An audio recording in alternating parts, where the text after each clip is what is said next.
नमस्कार। आज से हम विक्रम और बेताल की कहानियों की एक सीरीज लेकर आ रहे हैं, तो आनंद लीजिएगा। धन्यवाद। नमस्कार। विक्रम बेताल की प्रारंभ की कहानी। बहुत पुरानी बात है। धारा नगरी में गंधर्वसेन नाम का एक राजा राज करते थे। उसके 4 रानियां थी। उनके 6 लड़के थे जो सब के सब बड़े ही चतुर और बलवान थे। संयोग से एक दिन राजा की मृत्यु हो गई और उनकी जगह उनका बेटा शंख गद्दी पर बैठा। उसने कुछ दिन राज किया, लेकिन छोटे भाई विक्रम ने उसे मार डाला और स्वयं राजा बन बैठा। उसका राज्य दिनों दिन बढ़ता गया और वह सारे जम्मू द्वीप का राजा बन बैठा। एक दिन उसके मन में आया कि उसे घूमकर सैर करनी चाहिए और जिन देशों के नाम उसने सुने हैं उन्हें देखना चाहिए। सो वह गद्दी अपने छोटे भाई भर्तृहरि को सौंपकर योगी बनकर राज्य से निकल पड़ा। उस नगर में एक ब्राह्मण तपस्या करता था। एक दिन देवता ने प्रसन्न होकर उसे एक फल दिया और कहा कि इसे जो भी खाएगा वह अमर हो जाएगा। ब्राह्मण ने वह फल लाकर अपनी पत्नी को दिया और देवता की बात भी बता दी। ब्राह्मणी बोली, हम अमर होकर क्या करेंगे, हमेशा भीख मांगते रहेंगे, इससे तो मरना ही अच्छा है। तुम इस फल को ले जाकर राजा को दे आओ और बदले में कुछ धन ले आओ। यह सुनकर ब्राह्मण फल लेकर राजा भर्तृहरि के पास गया और सारा हाल कहा सुनाया। भर्तृहरि ने फल ले लिया और ब्राह्मण को 1 लाख रुपए देकर विदा कर दिया। भर्तृहरि अपनी एक रानी को बहुत चाहता था। उसने महल में जाकर वह फल उसी को दे दिया। रानी की मित्रता शहर कोतवाल से थी। उसने वह फल कोतवाल को दे दिया। कोतवाल एक वेश्या के पास जाया करता था। वह उस फल को उस वेश्या को दे आया। वेश्या ने सोचा कि यह फल तो राजा को खाना चाहिए।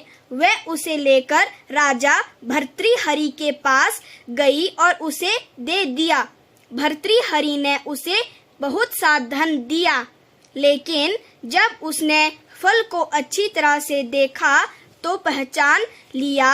उसे बड़ी चोट लगी, पर उसने किसी से कुछ कहा नहीं। उसने महल में जाकर रानी से पूछा कि तुमने उस फल का क्या किया। रानी ने कहा, मैंने उसे खा लिया। राजा ने वह फल निकालकर दिखा दिया। रानी घबरा गई और उसने सारी बात सच सच कह दी। भर्तृहरि ने पता लगाया तो उसे पूरी बात ठीक ठीक मालूम हो गई। वह बहुत दुखी हुआ। उसने सोचा यह दुनिया माया जाल है, इसमें अपना कोई नहीं।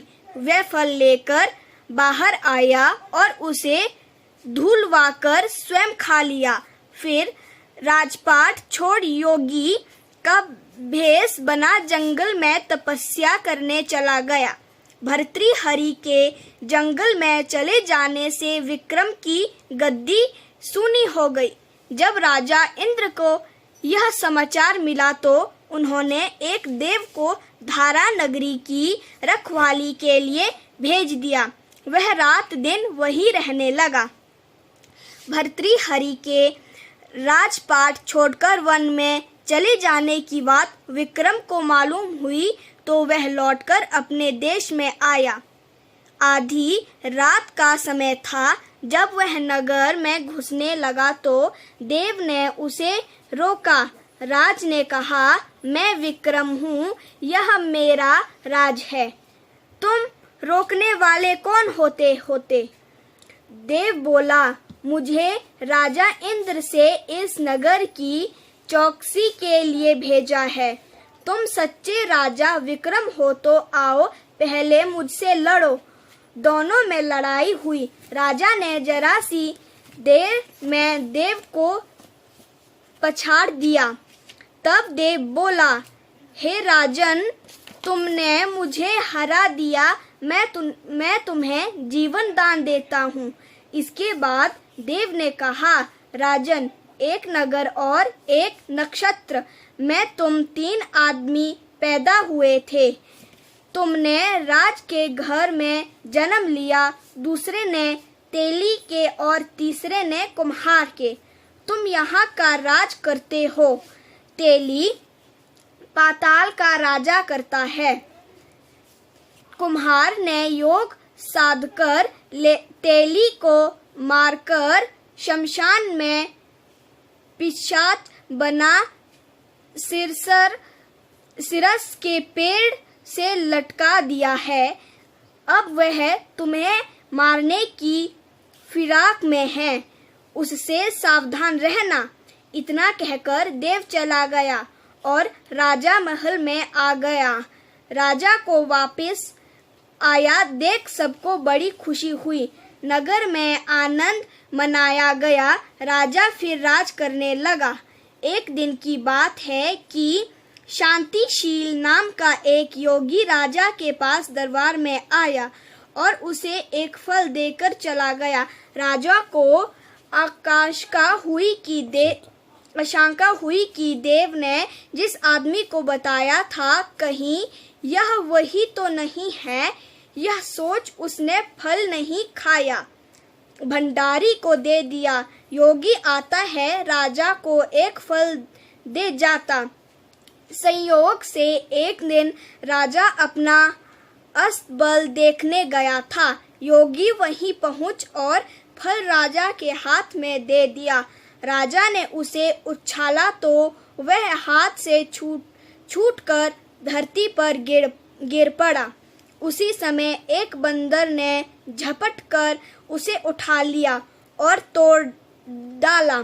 उसमें से एक लाल निकला, जिसकी चमक से सबकी आंखें चौंधिया गई। राजा को बड़ा अचरज हुआ। उसने योगी से पूछा, आप यह लाल मुझे रोज क्यों दे जाते हैं? योगी ने जवाब दिया, महाराज, राजगुरु, ज्योतिषी, वैद्य और बेटी, इनके घर कभी खाली हाथ नहीं जाना चाहिए। राजा ने भंडारी बुलाकर पीछे से सब फल मंगवाए। तोड़वाने पर सब में से एक एक लाल निकला। इतने लाल देखकर राजा को बड़ा हर्ष हुआ। उसने जौहरी को बुलवाकर उनका मूल्य पूछा। जौहरी बोला, महाराज, ये लाल इतने कीमती हैं कि इनका मोल करोड़ रुपयों में भी नहीं आंका जा सकता। एक एक लाल एक एक राज्य के बराबर है। यह सुनकर राजा योगी का हाथ पकड़कर गद्दी पर ले गया। बोला, योगी राज, आप सुनी हुई पूरी बातें दूसरों के सामने नहीं कही जाती। राजा उसे अकेले में ले गया। वहां जाकर योगी ने कहा, महाराज, बात यह है कि गोदावरी नदी के किनारे मसान में एक मंत्र सिद्ध कर रहा हूँ। उसके सिद्ध हो जाने पर मेरा मनोरथ पूरा हो जाएगा। तुम एक रात मेरे पास रहोगे तो मंत्र सिद्ध हो जाएगा।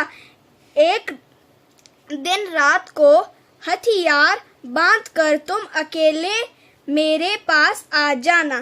राजा ने कहा, अच्छी बात है। इसके उपरांत योगी दिन और समय बताकर अपने मठ में चला गया। वह दिन आने पर राजा अकेला वहां पहुंचा। योगी ने उसके अपने पास बिठा लिया। थोड़ी देर बैठकर राजा ने पूछा, महाराज, मेरे लिए क्या आज्ञा है?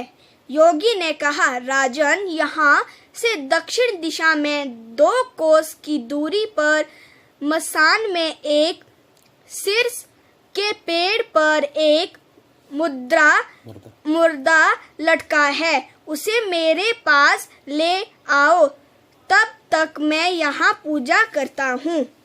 यह सुनकर राजा वहाँ से चल दिया। बड़ी भयंकर रात थी, चारों ओर अंधेरा फैला था, पानी बरस रहा था, भूत प्रेत शोर मचा रहे थे, सांप आकर पैरों में लिपटते थे, लेकिन राजा हिम्मत से आगे बढ़ता गया।